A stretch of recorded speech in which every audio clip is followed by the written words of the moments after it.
Our question: how do you practice speaking English? On my live shows, I get a lot of questions about practicing English. Hey Ariel, how do I practice English in my country? I have no one to talk to. I'm from... And they tell me their country. They say, how do I practice English? Hi, how do I practice English? A lot of people seem stressed about this, right? Kind of upset about it even, like they have nobody to practice English with.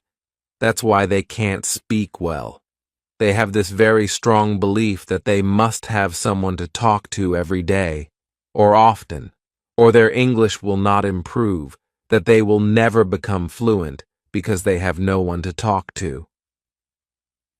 First, let me welcome everybody to my channel, Bookish English. So, welcome everybody, and lots of people saying hello. And hello to you. Lots of different countries as always. I will talk about our topic first, then I will come to some of your questions and comments. So YouTube watchers, questions and comments, please be patient. I'll be back to you soon. So let's go back to this thought. The first thing is, I think too many people focus on this question of talk to somebody, talk to somebody, talk to somebody. And that's not really what they need. What they mostly need is listening, listening, listening. It's the foundation. You probably need at least about 6 months of very intensive listening where you're focusing just on listening 2 or more hours per day, every single day. Listening, listening, listening. Getting a huge amount of listening first. This is the foundation, and most people never get this in school. You don't get it in school. School is a lot of reading, typically. You may do some little exercises, little activities in the class where you chat a little bit, but you usually get very little listening, surprisingly, in school classes. And so that's the number one thing you're missing, because your brain needs lots of that listening first before you really get comfortable with the language. And that's why you really should focus on that first. That's always going to be your foundation. Lots and lots and lots of listening. Here's the good news. You can listen from anywhere alone. You don't need an American to talk to. You don't need a British person to talk to. You don't need anyone to talk to. All you need is your little phone or MP3 player, iPod, whatever. Some headphones or not, some speakers, your computer, whatever, and just play your audios every day. You can do that anywhere. You can do that while you're driving your car. You can do that while you're on a train or a bus. You can do that at home while you're cooking dinner. You can do that anywhere at any time in any country. That's great news. So that's the main thing to focus on. That will actually help your speaking a lot. A lot. We have on my Twitter, it's a great example of this. We have Mehdi, for example, one of our superstar members. Now he's in Iran. He doesn't have anybody to talk to, yet he has achieved a very high level of English. How did he do it? Mostly listening. Listening, listening, listening, listening. That's the first big thing he'll tell you. Lots of repetition. He tells everybody this because people ask him questions all the time on Twitter, and this is his advice all the time. It's the same as my advice. Lots and lots and lots and lots of listening every day, and repeat the same audios many times. Deep learning, repetition. This is going to help your speaking so much. And of course, it helps your listening too. And again, the great thing about it, you can do it all alone anywhere in the world. No need to stress. Now let's say you do this. You do the 6 months. Your listening improves a lot. Your speaking starts to improve even, but you're like, I want to practice speaking more. I want to work on my pronunciation. I want to become more fluent. What can you do? You have no one to talk to. You can talk to yourself. You can talk to yourself. Matey does this. I know because I've seen him mention it on Twitter. And a lot of our superstar members who've been very, very successful do this also, where they just practice alone in a room. They'll just have, imaginary conversations. They'll give speeches just alone in a room. You could talk to a mirror if you want to, like giving a speech, and that's just practicing talking. You can just talk and talk and talk and talk, like I'm right now talking to the camera, right? Nobody's talking back to me. I'm just talking to the camera. I'm getting a huge amount of practice, right? Of course, I'm a native speaker. I don't need to practice English, but this helps me a lot with practicing public speaking because I do this so much. Talking to a camera for my podcast, or talking even just to a microphone for my audio podcast, because I do that almost every day. Public speaking is very easy for me now, because I practice it constantly. It's the same thing for you. You can do this at home. Again, you could record yourself with a camera or with a microphone, like on your computer or your phone. You could listen to it if you wanted to, so you could hear your own mistakes or hear your own pronunciation. Or you don't even have to record it. You can just talk. You just walk around your room speaking English. Talk about the weather. Talk about how you're feeling. Talk about what you did yesterday. Talk about what you want to do tomorrow. Just talk and talk and talk and talk every day just to yourself. This will give you a lot of practice. Again, you can do it alone anywhere, any country, anywhere, all by yourself. Another thing you can do, you can combine these two things, the listening and the speaking. Do this several ways. This is what my pronunciation course does. So in the pronunciation course, what you do is you listen to me and then you imitate me. So you get some listening, you're hearing me speak, and then you're pausing. And then later, you're not even pausing, but in the beginning you pause and then you try to imitate me. So you try to speak exactly like me. And in this way, you'll be practicing your pronunciation. This also helps your fluency, though. It also helps the easiness of speaking so the words come out faster and more easily. You can do this with any audio. And then there's the shadowing technique I described, or tracking as I call it, which is where you're listening and speaking. Listening and speaking. Listening and speaking with no pausing at all. You're doing it at the same time, which is a little difficult in the beginning, but eventually you can do it. And again, you can do this all alone by yourself, anywhere, at any time. And many of our members in many different countries have only done these things and become fluent, excellent speakers all by themselves, all alone, without a friend who speaks English, without any conversation websites, without anything, only themselves. And then finally, they test themselves. Maybe they travel. Maybe they have a chat with somebody online, and they do very well. So you can train and practice speaking all by yourself, using all of these different methods, starting with intensive, repetitive listening. That's the foundation. Do that at least 6 months. Longer is great. You never really stop doing that, but you can focus on only doing that for about 6 months. And then after that, you're ready to speak. You can do all these other activities that I just suggested alone.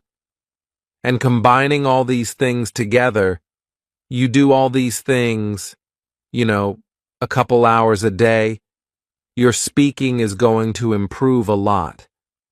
And you have no need to get stressed out about, I can't find someone to speak to. Okay, just relax. Just relax. You're going to be fine. You'll be fine. You can do it yourself wherever you are right now in the world. All right. My Twitter, by the way, is Ariel. That's my name. Let's put that on the screen. If you're watching, you can see. If you're just listening, it's Ariel. Ariel is my Twitter. That's where you ask me questions. That's where you communicate with me directly. Twitter's basically like a public text chat. That's basically what it is. Pretty simple. Ariel. All right, let's go to the comments and questions now. So lots of people saying hello from lots of different countries, so hello. And hola, which is hello in Spanish. And then we've got lots of people just suggesting all the different things you can listen to. Audiobooks, songs, movies, game shows, TV, podcasts, on and on and on. It's endless. There's so much now. You're so lucky because number one, you have the internet, okay? And number two, English has the most on the internet. So for English, there's so much English listening. And if you want courses, you can get my courses at my channel, where you're really getting the specific training. And then there's just tons of other stuff out there. So, tons of meaning a lot of other things out there. So there's plenty. All right, this is a nice quote, this is a nice comment, and it's correct. Della says, I lack the ability of speaking. I think it's a talent.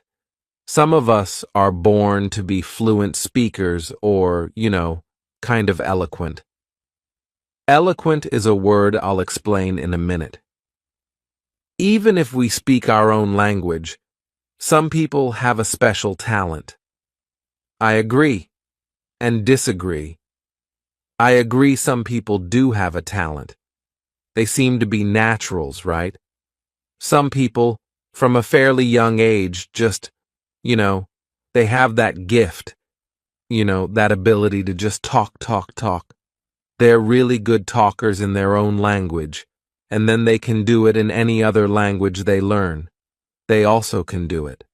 And it's also true that some people, don't have that.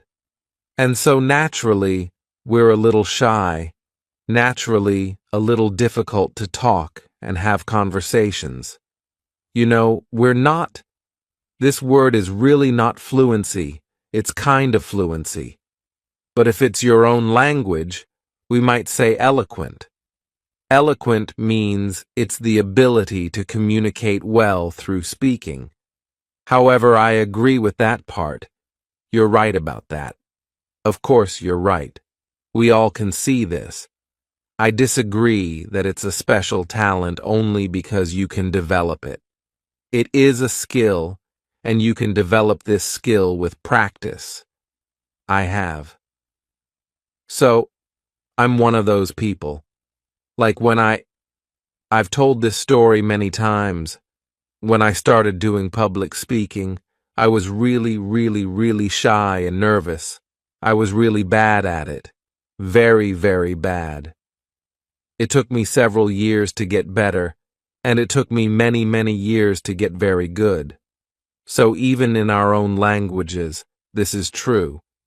But with practice, you will get better. And as I said, the best practice of all, the thing that really improved my speaking ability in my own language, public speaking, was doing exactly what I'm doing now, which is, you know, practicing by talking to cameras and talking to microphones. And then, of course, I did give speeches to groups too. So you can improve by practicing alone. You can, all alone, you can do it. All right, let's see. All right. So Yusuf has a common problem question, and this problem also happens with your own language. I can speak easily in my mind and possibly even alone, but when it comes to speaking in front of other people, I can't remember some words and I forget what I will say. So, what's your advice? Okay, so yes, I know exactly what you're talking about. This is a common problem for public speaking, and it can be a problem with foreign language speaking also. I had this problem in Spanish, right? I could, by myself, actually talk to myself pretty well. I was doing the shadowing or tracking technique when I was traveling in Spain. But when I got in front of people, then this kind of emotion, like nervousness, would come up, and my speaking would be much, much worse. And it's also a common problem with public speaking. So in my own language, right, in the beginning, for quite a long time, I would feel at home. I could practice, and, I could speak, of course, speak English perfectly fine.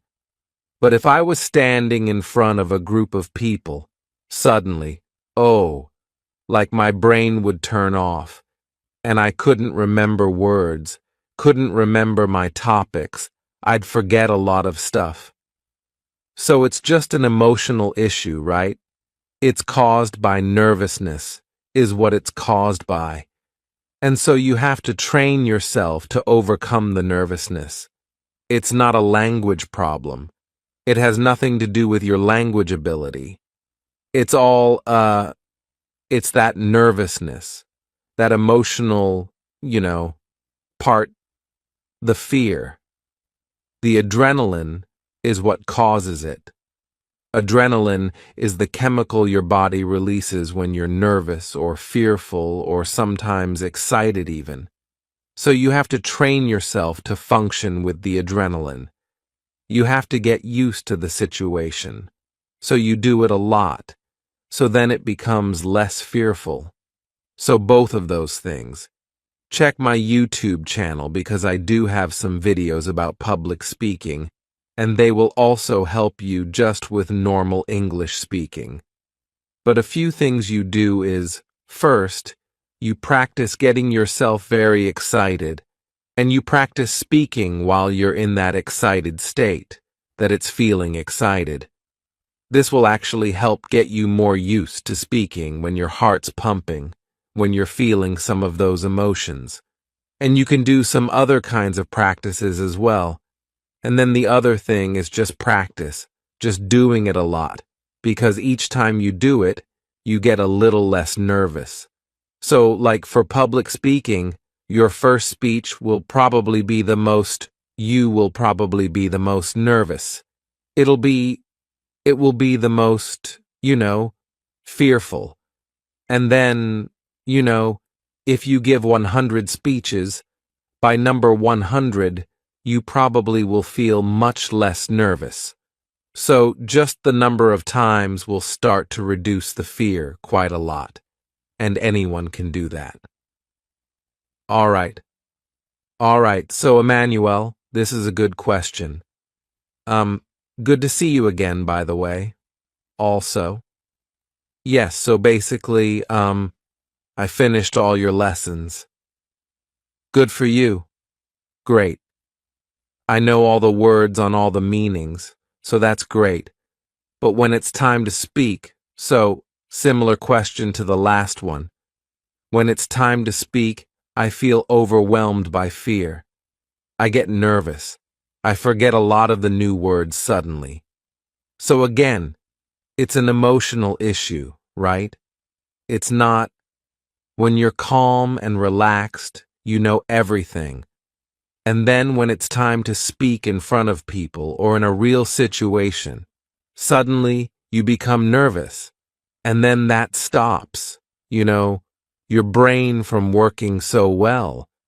So, again, I would recommend, like when the public speaking part, I'll mention things. It seems crazy, but where you jump around, you jump up and down a lot, you can use music to get yourself excited. So it's a positive feeling, but you also get yourself so you're kind of actually breathing a little bit heavy and your heart's pumping boom, boom, boom, because this is physically, in terms of your body, that's very similar to feeling nervous or afraid, right? When you're nervous or afraid, your heart beats faster. Sometimes you can even breathe a little bit heavier, more heavily. So if you jump, you can kind of pretend or kind of create a similar feeling physically in your body by just, jumping up and down a lot, get your heart going, and then get yourself breathing a little heavy. And then practice speaking English just alone, like practice doing a speech or something like that. You could practice telling one of the mini stories, right? Retelling it yourself. Anything, really. But you do it while you're breathing a little heavy, while your heart's beating a little bit, so you get used to functioning. You get used to thinking in English while your body is having this reaction. You get used to speaking English while your body's having this reaction. This will start to train you to speak English and think in English when your heart rate is up, when your muscles are a little more tight, right? When you're breathing a little heavier, which are all the same things that happen when you feel nervous. So it's kind of a little physical trick you can use, and you can use this exact same trick for public speaking. And this was the trick I use. I still use it sometimes. For a long time before I would give a speech. Same problem, right? My muscles would get tight, especially my neck and throat. My heart would start beating faster, and I'd start breathing heavier. And then this would cause my brain to start turning off, right? So I started to create this, and then I would practice doing my speech. So I would jump around, breathing heavy, heart beating, and then I would practice my speech. And I would do this again and again and again, like for a week or 2 weeks before my speech. So I got used to speaking well, even when my heart was beating fast, even when I was breathing heavy, even when I felt a little tired, right? When all these kind of physical things were happening, it helped so much.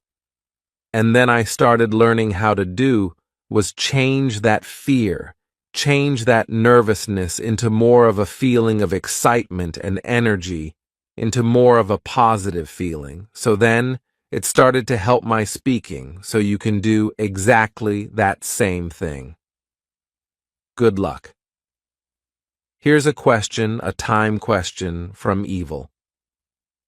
Is it true that most of us need 6 years to become fluent after working hard each day? No, I don't think so.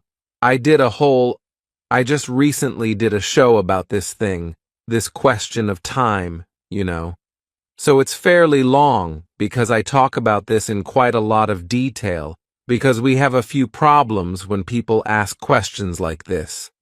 Number 1, what is fluent or fluency? People have very different ideas about this word, right? Some people think it's, almost perfect, like a native speaker. And then others will say fluent basically just means, you can speak well about basic topics.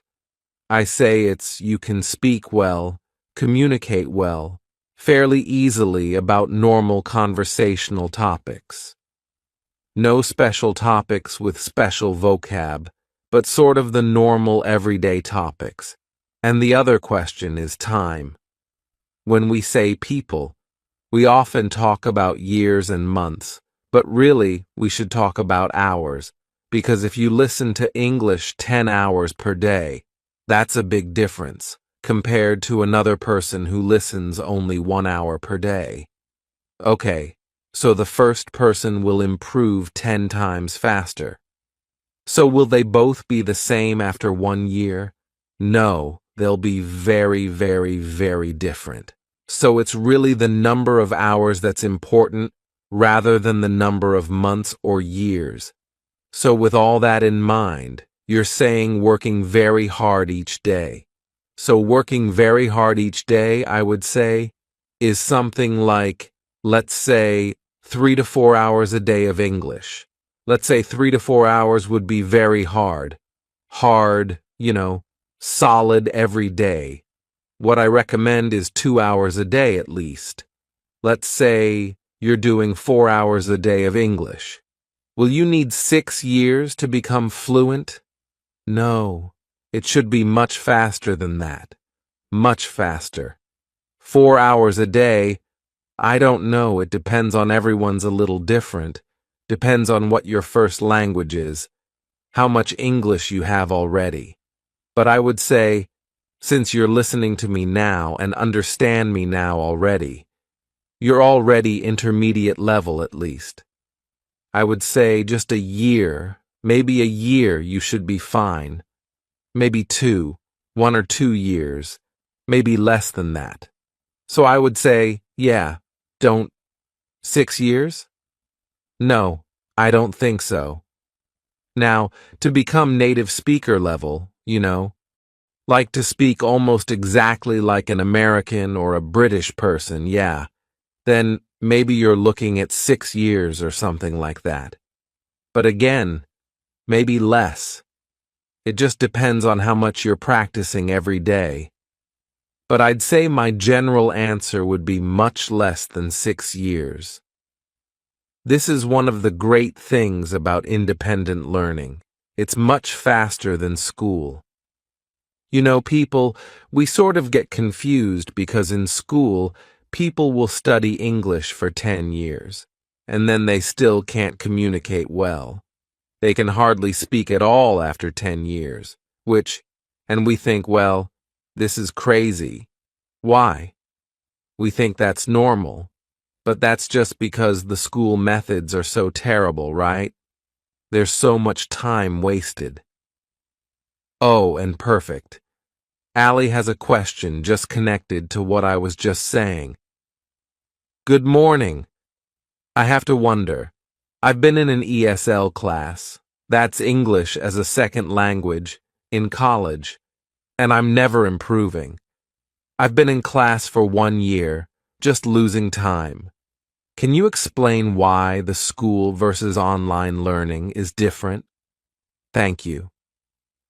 Yeah, there are many, many, many, many differences. Number 1, in the school, you're sitting there, you're passive. You're not the boss. With online learning, you're the boss. You choose what you listen to. If you like me, you listen to me. But if you don't like me, if you think I'm boring, that's okay. Go find someone else. Go find something else. I mean, that's the cool thing. So right away, you're in charge. You're the boss. You decide on what you listen to. So immediately, you're more interested just emotionally and mentally. You're more awake. You're focused more. It's already better just because of that. That's a big, big, big, big part of it. When you go to a class, you don't decide. The teacher decides everything. There's no choice, really. It's you go and you do what the class is doing that day, and that's all you do. So the second thing, they use textbooks. You're typically focused on grammar, trying to memorize different grammar rules. You're typically trying to memorize vocabulary lists. None of these methods work very well, so you're just wasting huge amounts of time. With online learning, at least, I can't say all online learning, but with bookish English for sure, you're doing huge amounts of listening. You're finally getting a lot of listening every day. 1 hour, 2 hours, 3 hours, or more of real English every single day.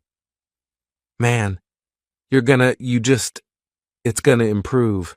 So your listening ability is gonna improve a lot. If you start reading books, especially audiobooks, you're gonna grow your vocabulary very quickly. And again, it's all more interesting. It's all so much more interesting than a textbook or than some class activity. So, oh yeah, I recommend you try it. I always just say, try it for 6 months. You don't have to believe me or anyone else. Just do an experiment. You've tried ESL class for a year, clearly, and getting no results, nothing. So just compare. Try this for 6 months. Try bookish English for 6 months. Just 6 months. Do it every day, 2 hours a day, and after 6 months, see the result. Do you improve? Did you do better than in the classroom? I think you will. Here's the question. Is age important for learning languages? No, not really. No. There's only one area where it can make a difference, which is pronunciation for some reason. But other than that, it does not matter at all. One of my favorite, super language learners is Steve Kaufman, who's now in his 70s, I believe, and speaks, I can't remember how many languages he speaks because he keeps learning them, so I'm losing my count. I think the last time I heard, this was a couple years ago, he was up to 15 languages, still learning new languages in his 70s, learned several languages in his 60s, in his 50s. So it doesn't matter. It doesn't matter. Now, there's some research that shows that for, kind of perfect native pronunciation, it does help to start when you're a child. That's the one advantage the kids really have. The big advantage they really have is that they very easily get that perfect pronunciation when they're very small. And when you're an adult, to get that same perfect pronunciation, you have to work quite hard compared to the children. But otherwise, you can learn at any age. We have bookish English members of all different ages, from young to older. So it doesn't matter. Okay, let's see. I love when you imitate Clint Eastwood. I wish I was good at it. I'm not good at it, though. I can't do I need to practice doing Clint Eastwood because I like him. But I can't do I'm not good at imitations of people. At least nobody you guys would know. All right. Okay, lots of people just saying thank you, so thank you back. Yes, indeed. All right, so here's a pronunciation question. Okay, long one. I have this problem. I can respond to people quickly and confidently, but my pronunciation is so bad, and then when I focus on my pronunciation, I lose my fluency. I respond so slowly. Gotcha. Now, I don't want to speak, just want to focus on my pronunciation, but that's wrong too. Okay, so, you got to relax. This is a normal thing. This is normal for any skill, by the way. Any skill. I'll give you an example, not even language, it's just jujitsu. Okay, so in jujitsu, there are lots of techniques. Jujitsu is kind of like wrestling. Japanese Brazilian wrestling. And anyway, there are techniques, and the techniques have several different parts. Okay, so let's say there's one technique to escape. Someone's on top of you and you want to escape. Well, you have to do something with your legs and you have to do something with your arms. Okay, so both of your legs have a technique to do. They must do something, and both arms have to do something. So it's very common for me and for all learners when you learn a new technique in jiu-jitsu that if you focus on your legs, you forget your arms. So I'll do the leg technique correctly, but then I forget the arm technique. And so it doesn't work. And I'm like, can't escape. Why? And then the teacher will say, well, you didn't do your arms. Oh, yeah, right, okay. And so then go back and kind of fighting against somebody, right? And you know it's fighting, it's happening very fast, just like in a conversation, right? Everything's happening fast. There's no time to carefully think about everything. You have to do it very, very quickly because the other guy is trying to win. So there's really no time to think carefully. So do it again, and this time I'll focus, arms, arms, arms, arms, arms. Grab his arms. So, boom, the situation happens again, and I'll do the arm technique correctly, and it won't work again. And then I'm like, why not? And then after, I'll ask my instructor, oh, this time you forgot your legs, right? Right. So this is kind of normal. When there are maybe 2 or 3 different skills to perform at the same time, it's normal for a while, it takes a while. And so in the beginning for a while, sometimes for a long while, when you focus on one, you forget the other part. So you start improving one area, like pronunciation, and then you kind of forget your fluency. Your fluency gets worse suddenly, and then Then you focus back on your fluency, and then your pronunciation drops. You feel like you're going crazy. So, I understand this. This happens to me in jiu-jitsu all the time, and I get really frustrated because I feel like, I can never do them all. Okay, but eventually, what happens? Eventually, you focus on one, you get better, then you switch to the other one. You improve that one, and then the first one goes down. Oh, then you go back to the first one, right? And then, eventually, you start getting where your brain can think of both at the same time. Finally, sometimes it happens suddenly, sometimes gradually, but you'll find that your brain will begin to do both at the same time, and you'll be able, finally, to do both. Right? So like in the first escape technique I learned in jiu-jitsu, now, finally, it's natural. Really, I don't need to think at all to do it. The leg part and the arm part, they're both natural because I have done them many, many, many, many times. But it took a while, right? For a long time, I would forget one or forget the other. And so, this is probably going to happen with you. I know it's frustrating, but you just have to relax and just kind of laugh about it and accept it because it's just normal for it to happen. And I think your name is Vietnamese. So English pronunciation is challenging for most Vietnamese speakers. So you're just going to have to try to be relaxed about it and even just laugh about it, okay? Sometimes focus on your pronunciation, and when you focus on pronunciation, don't get stressed about your fluency. Sometimes, when you focus on fluency, don't get too stressed about your pronunciation. Just be patient, and gradually you'll find that those both start coming together. You'll improve both separately first, And then finally, you'll be able to combine them together. So good luck to you. It will happen, I promise you. Okay, I'm gonna go backwards here. So you mean pronunciation can be acquired by wrestling? Ah, yeah, that's right. That's Jiu-Jitsu English. Very funny. Is your course good for people preparing for IELTS? Yes and no. It will help your speaking and your listening, which will help your IELTS. But my courses are not specifically designed for any test. So if you're looking to improve your general overall speaking and listening ability, absolutely yes.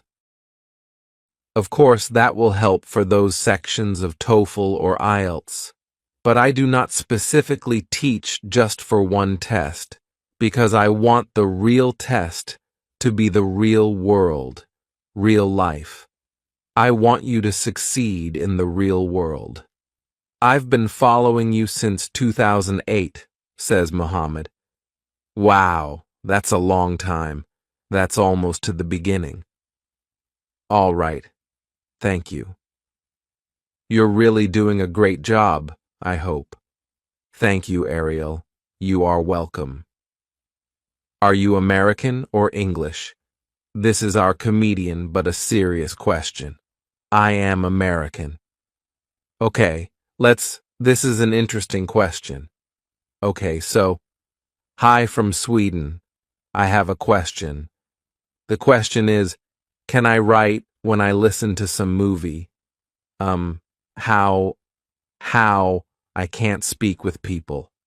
How can I improve my speaking? Okay, so for movies, I have another quite long video about a movie technique. The short answer is, with movies, you can watch them and play maybe 5 minutes, and then rewind and then pause after each sentence. You could use the subtitles if you want, learn the new phrases, learn the new words. You could even go back again, pause after each sentence, and imitate the actors, imitate their speaking. So there's a lot of ways you can use movies to learn and to improve and to practice your speaking, and it's not a bad idea. Just choose actors that speak well. Mustafa says, "Hey Mustafa, I was speaking without any confidence until I found Ariel, in which I have kept listening and listening on and on. I've even slept during listening to some stories at times. But it was really worth it. It's very true, the point you have to focus on. Thank you so much." Thank you, Mustafa. So you can try it while you're sleeping. I don't know. Some people think that works. I don't think so, but you can always try it. Okay, common question. This next one. Very common, but I'll answer it again. What kind of book should we read? What kind of book should we read to improve our English? Real books. What do I mean by, what's a real book? Not textbooks. Not textbooks. A real book means a book written for native speakers, or very similar to a book written for native speakers. For example, novels. Novels. Novels. What's a novel?